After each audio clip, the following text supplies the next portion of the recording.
Pekka, welcome back. Congratulations. Thank you. Good to see you too.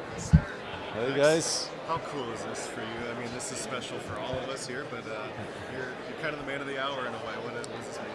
Oh, this is so cool. I mean, especially this time I get to share this with Shea and David, and I think both of those guys had such a huge impact on my career and as a player. And David obviously giving me an opportunity, and he was the GM of throughout my career, and just for him to trust me like that and gave me the opportunity to change my life truly. And then with Shea, we turned pro at the same time, 2005-2006 season, and started in Milwaukee. And he had a quicker route to NHL than me, but you could tell right away this guy is something special. And he was probably like the first superstar I played with him, and just learned a lot from him. Even though he's younger than me, he's born '85, I'm '82, and but he was my captain, and I always felt like he's like my older brother, even though he's younger. And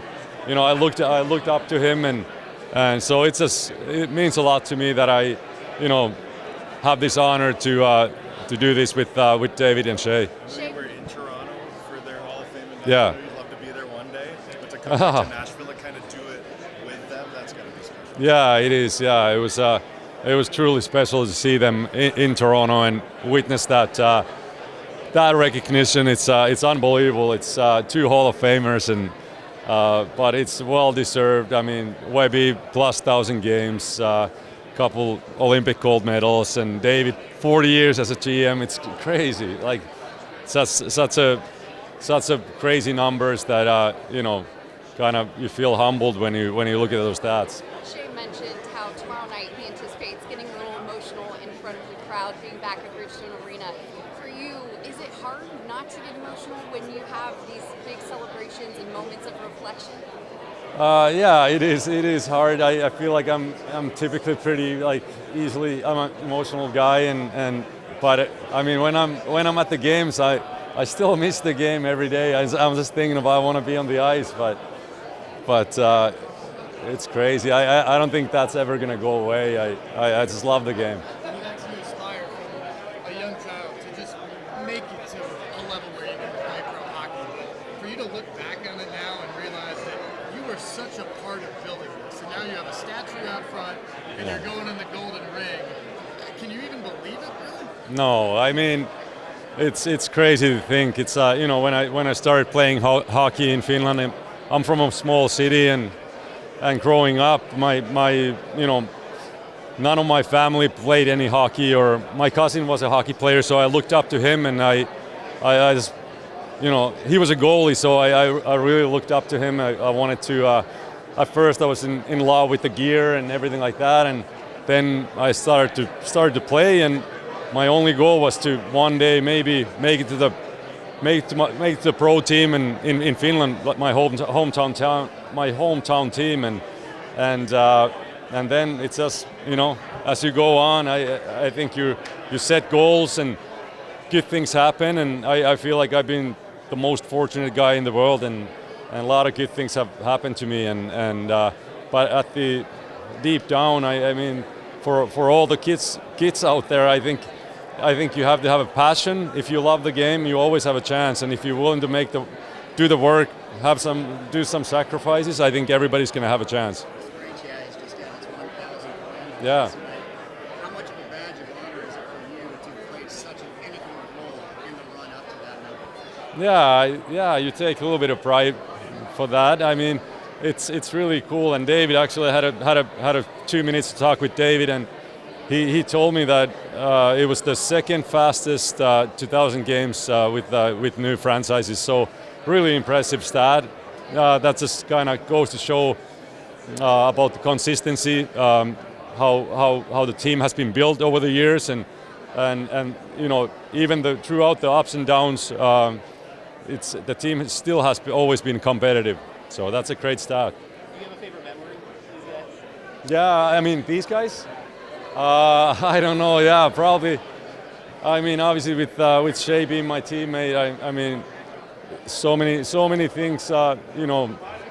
hockey related, so many things off ice related, a lot of great memories, and I'm not going to open too many, but there's a lot of great memories, and obviously with David,